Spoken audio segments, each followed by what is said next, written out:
If you've been studying Japanese for a while, you probably know how incredibly frustrating it can be to learn this very difficult language.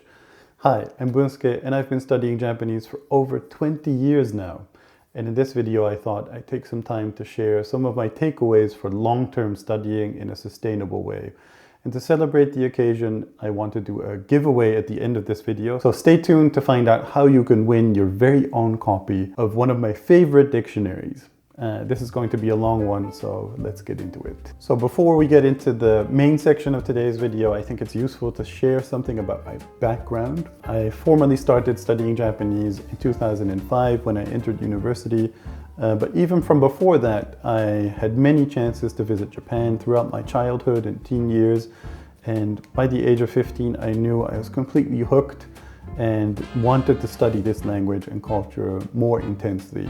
It wasn't so much the food or the popular culture that got me at that age. Certainly the food gets to me now, as you can see from my chubby cheeks. But it was mostly the language that really fascinated me. It was the sounds and the rhythms of the language.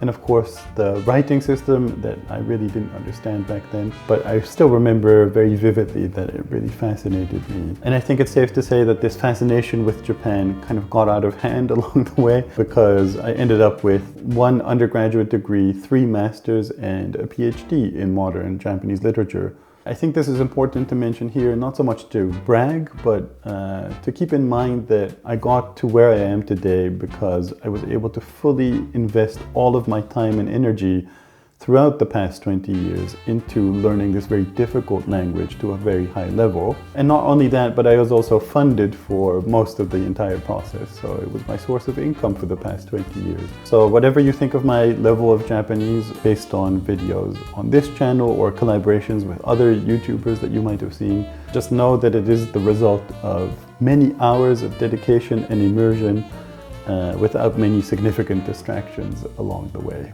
Now, I know that there are a lot of online gurus out there who tell you that you should study in a specific way, or you're a complete failure, or that you should have achieved a certain level by the 3rd month of your studies. But this is in no way the purpose of this video. If anything, I hope that my channel is the antidote to this type of rhetoric. When I talk to some of my students, I can tell that a lot of people are affected by this kind of one-upmanship and weird pressure that exists in some sections of the online language learning community, especially when it comes to Japanese language learning. I don't know why this is not the case in Russian or French language learning communities, but it's so specific to Japanese language learning, it seems.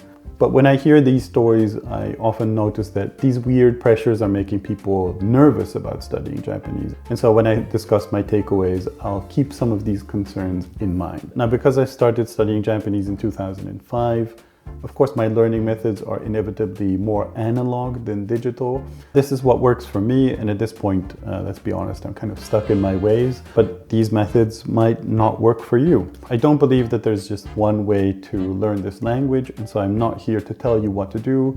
I'm just here to share the methods and tools that help me learn this language along the way. Now, I'll try to keep this video as general as I possibly can so that it's useful for both beginners and more advanced students alike. So without further ado, here are my takeaways for studying Japanese long-term in a sustainable way. Takeaway number 1.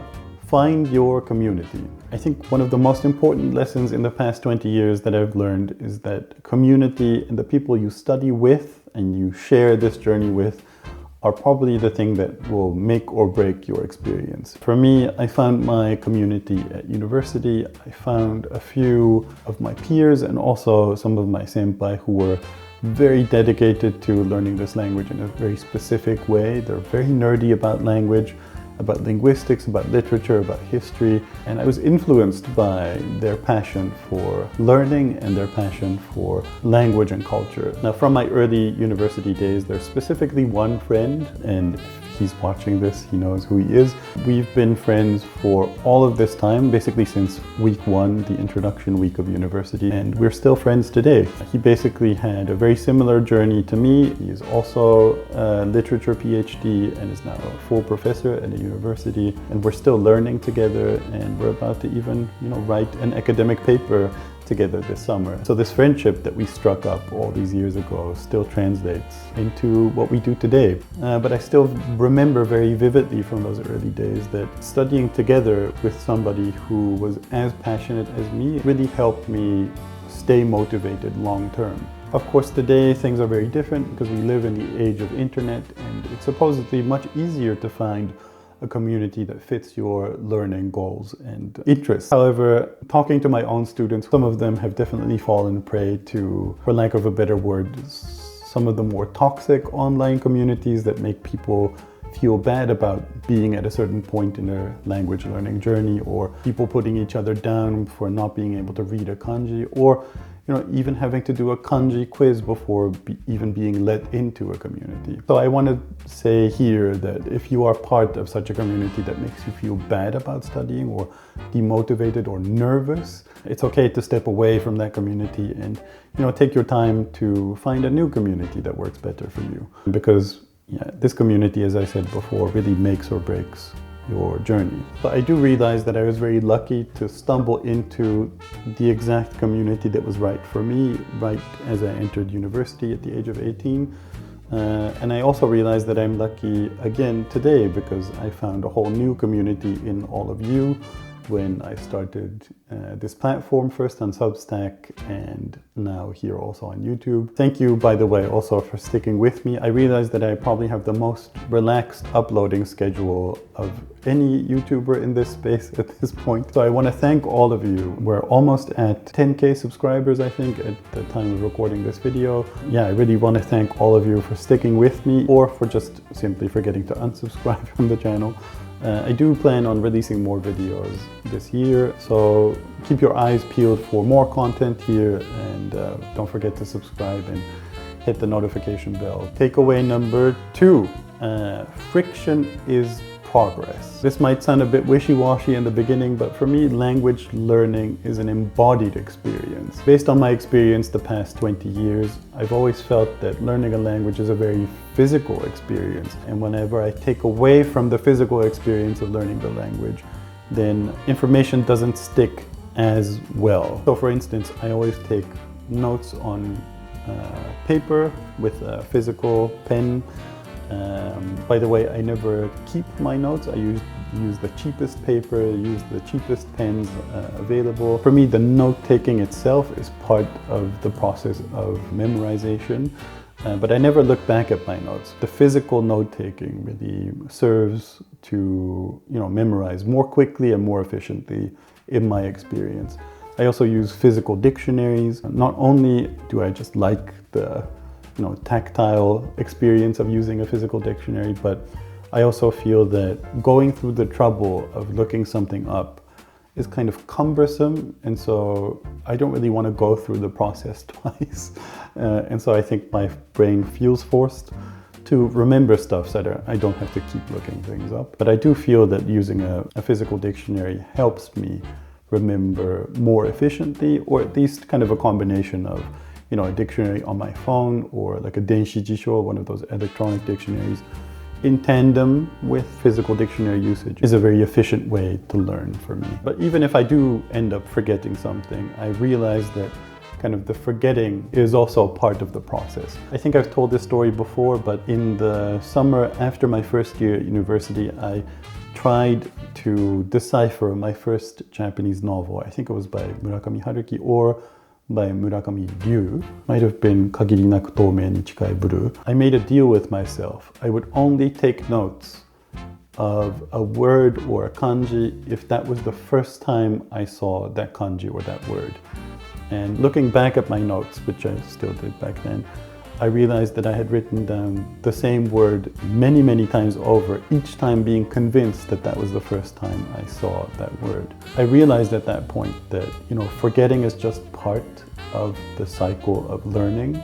If the word is so important or the kanji is so important, it will come along again. In the end, what creates the progress is the friction between you and the material of, not knowing something, having to look something up in a physical way, taking physical notes, forgetting, and from there it's just a process of repetition and exposure.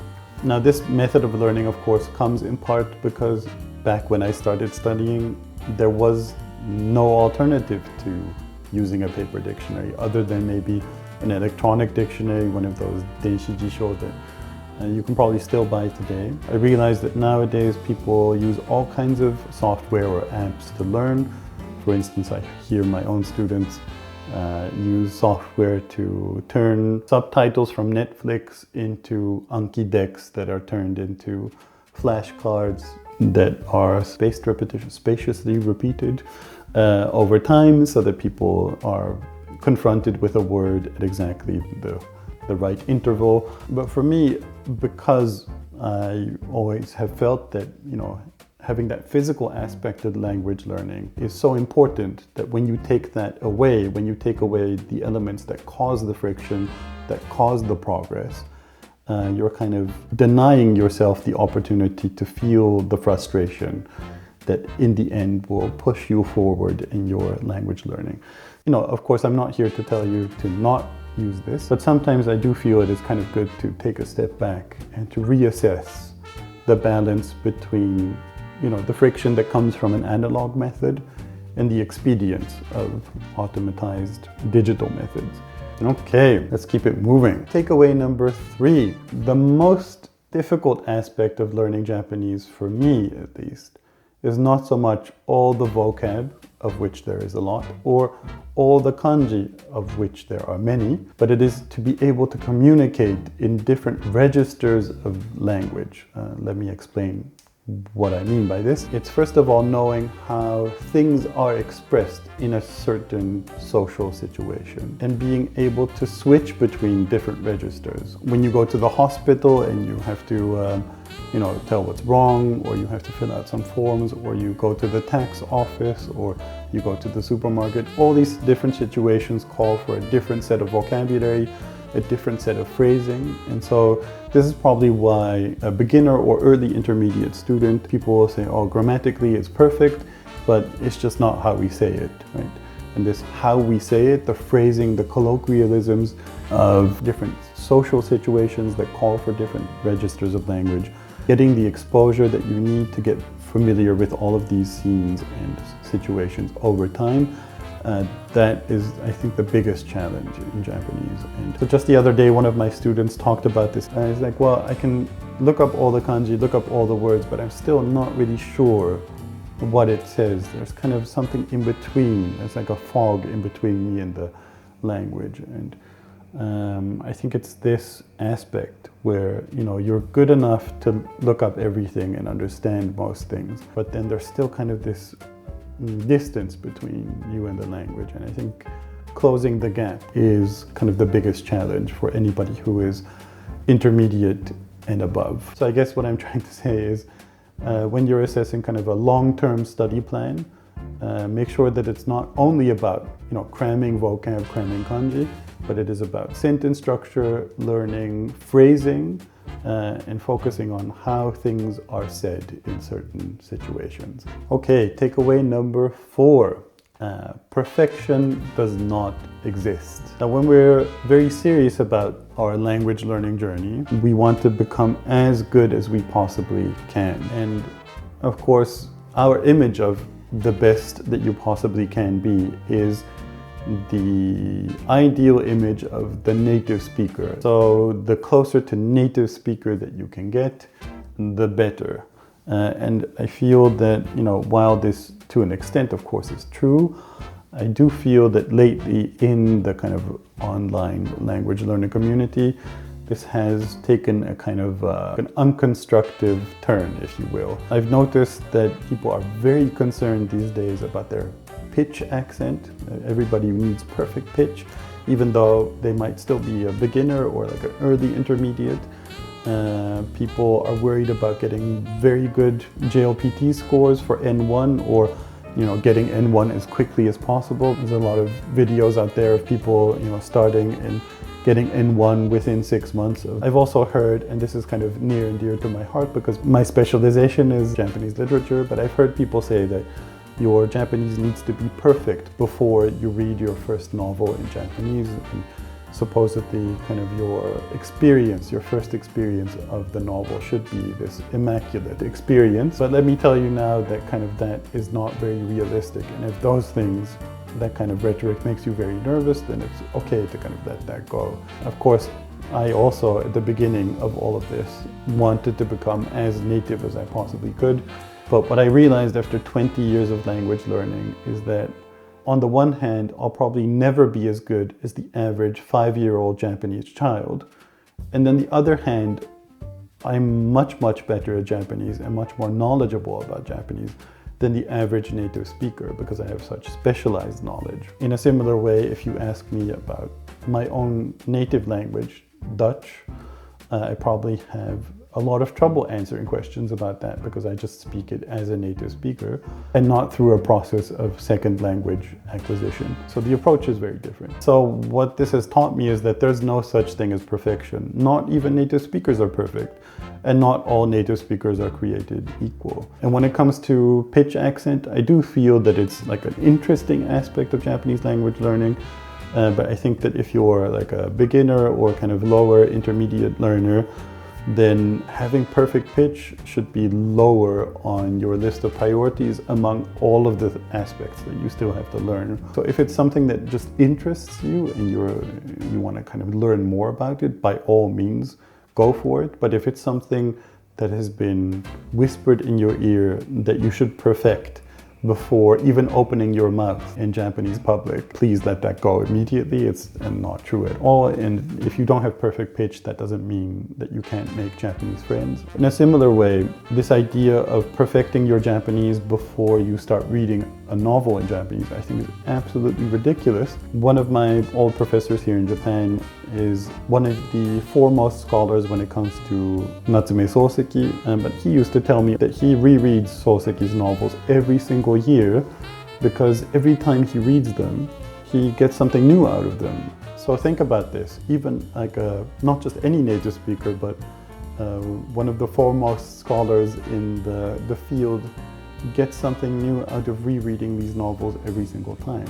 You cannot get perfect from not doing a thing. You cannot become fluent in reading Natsume Soseki by postponing your interaction with Natsume Soseki. Even if you are very good at, say, reading Mori Ogai, who is one of Soseki's most famous contemporaries, even if you're very good at reading him, that's no guarantee that you're very good at reading Soseki because the styles are so different.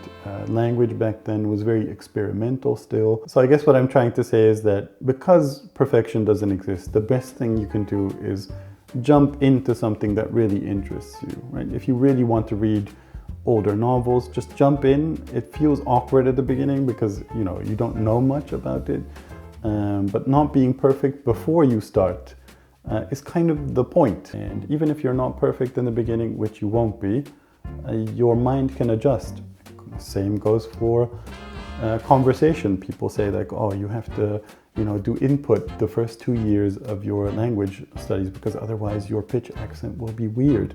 It probably will be in the beginning, but you can adjust. You can learn from your mistakes. We're all human beings with a brain that's quite pliable and flexible. So even if you make a mistake, your mind will adjust over time. I think a lot of these people in that specific brand of immersion always bring up this example of babies learning a language, and of course they don't speak in the beginning. I was like, well, not for a lack of trying. All these sounds that they make, all the cooing that they're doing is trying to emulate the sounds that they're hearing around them, and they're trying to communicate. Likewise, you wouldn't tell a toddler to shut up until it's able to meaningfully contribute to a discussion on the shifting dynamics of geopolitics in the Middle East. You get there by practicing and adjusting if you notice that you've made a mistake. And of course, these mistakes that we make often go hand in hand with very awkward social situations. But because these moments were so awkward, I still remember all of them very vividly, and probably never make those mistakes again. So it's just part of the process. We make mistakes, we adjust, we make more mistakes, we keep adjusting. Just find something you really want to do, jump in, learn from your mistakes, and adjust as you go along. Because in the end, there is no such thing as perfection. takeaway number 5. Let's be honest, most of language learning absolutely sucks.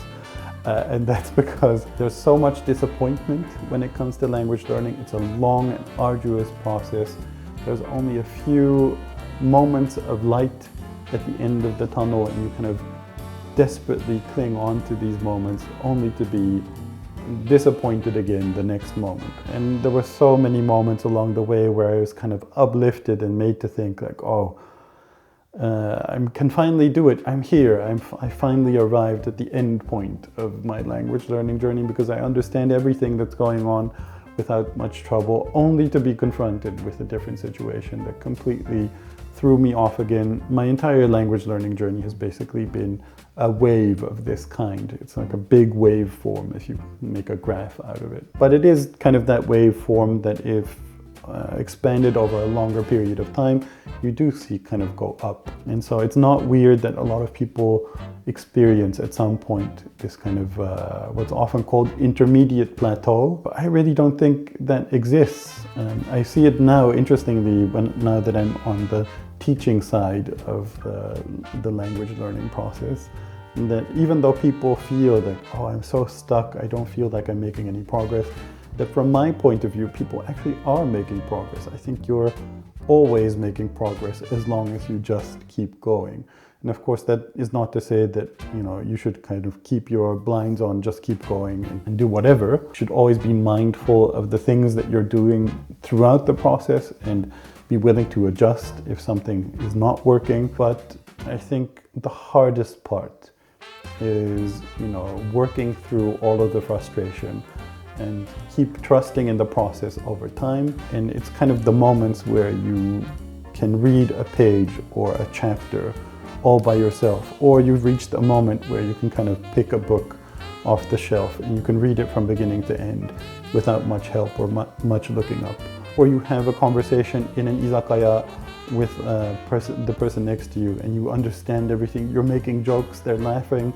It's a whole thing. And it's kind of those moments that kind of make the whole journey worth it, in my opinion. But as I've said before in this video, the most important thing is the exposure. Expose yourself to situations that you are likely going to be in, whether it's like a professional environment, a social environment, or a specific hobby. Seek out those places, those situations, and then repeat over a longer period of time. And that kind of process, even though when you're in it, it's kind of frustrating and kind of eats away at you, you kind of doubt yourself whether this is the right thing to do. Trust me, over time it will pay off. So if you're in a position now where you think like, oh, I don't want to keep going anymore, this has all been for nothing.